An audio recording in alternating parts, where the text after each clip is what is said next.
It's not just a starting statement. It develops a certain narration. Yes, this. Narration. Therefore, if you have any encouragement from being united with Christ, awufunde noma ngizwa angizwa mina ngifunda kakhulu wafunde just wena kuphi amawethu elabonfile ngakho-ke uma are you reading in Zulu? Yes. Is that what you are reading? Yes. Okay, can I read it? Is it a different Zulu? That's the same number version now with Zulu. Literally, ngakho-ke, if you have any encouragement, ukukhuthazeka, uma ninakho ukukhuthazeka, nikhuthazwa ukuthi nathatha i-decision yokusihlanganisa noKristu Jesu.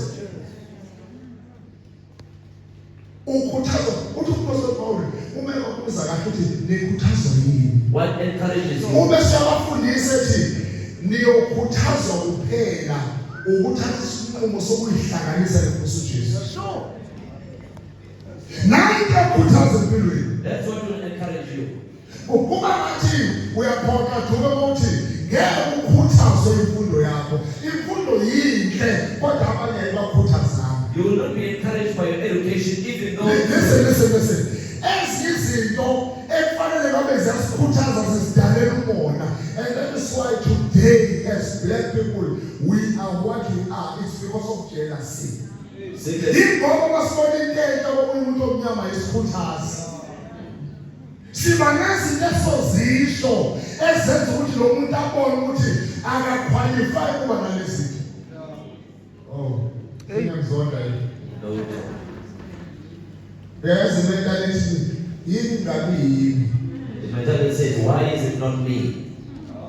Let me tell you this. Abafowabo kaJosepha, Joseph's brothers, ngesikhathi bemphotha emgodini, when they threw him in the pit, babengazi ukuthi ngeli ilanga they didn't know that one day uyoba sendaweni la bezofisa bethi ngathi ngaba yini. he will be the place where they will wish. Ungafisi indawo kaJosepha ungazange ungene emgodini. Don't wish Joseph's position with Ufisa indawo yomuntu yazi ukuthi udume ungayekho ngoba uke wangena emgodini wavakeleka kwamnyama wathekeza wangaphendulo wakhala wangazomuntu wahlupheka wangasiza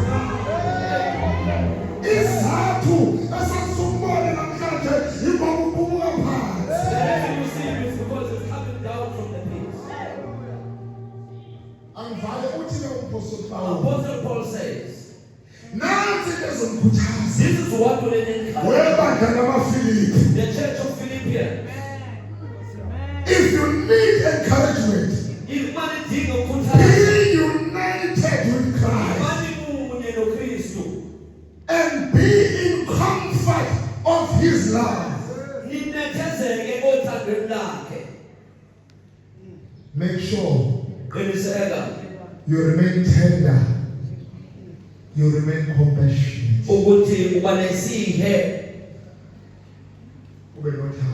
And be a loving person. This is what will help us as a church. Number one, First of all, identify as khuthazwe ukwazana noKristu. let us be encouraged of knowing Christ Jesus as our Savior.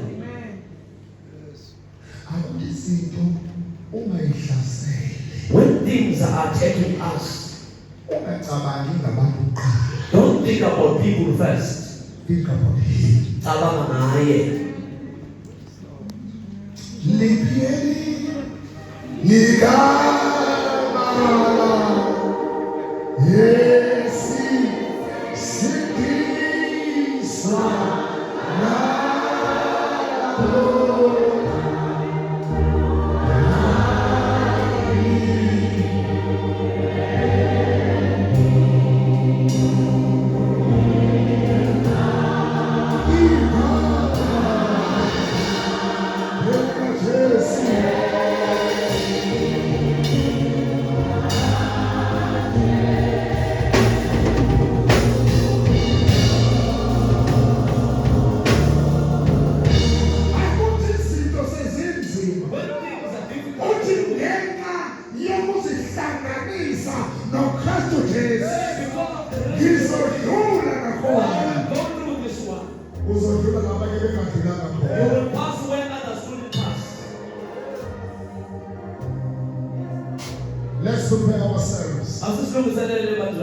for 2026. ngonyaka ozayo 2026.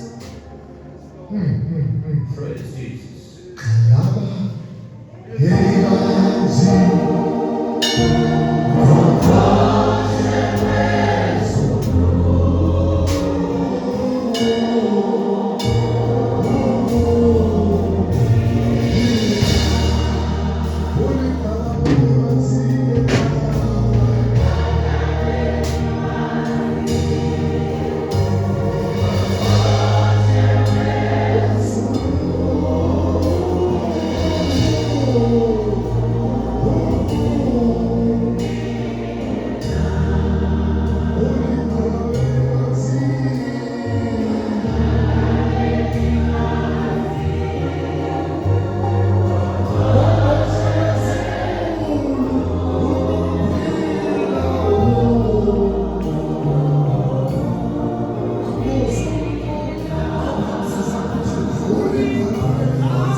Carry us, O Lord Jesus.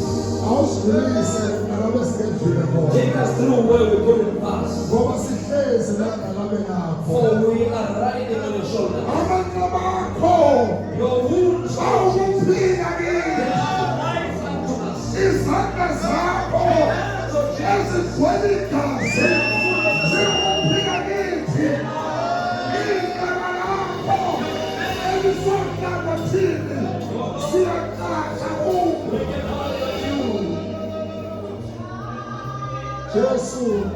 Lord Jesus, you are the answer to everything. We don't know any God. Only you. We don't know any God. You,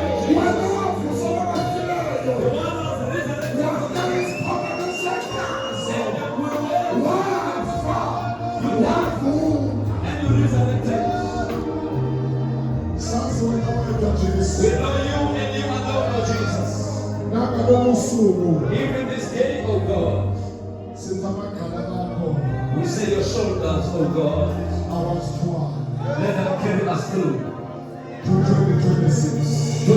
next year 2026. We believe when you are cured by your Siyakholwa ukuthi sihlele emagcabeni akho. all things are possible. Konke kuyenzeka. You are the supreme God. uNkulunkulu ophakemeyo. We thank you Siyabonga. and we give you praise. Sike kudumo lonke. In Jesus' name. Ngegama likaJesu. We're going to sing our words. Thank you, Jesus.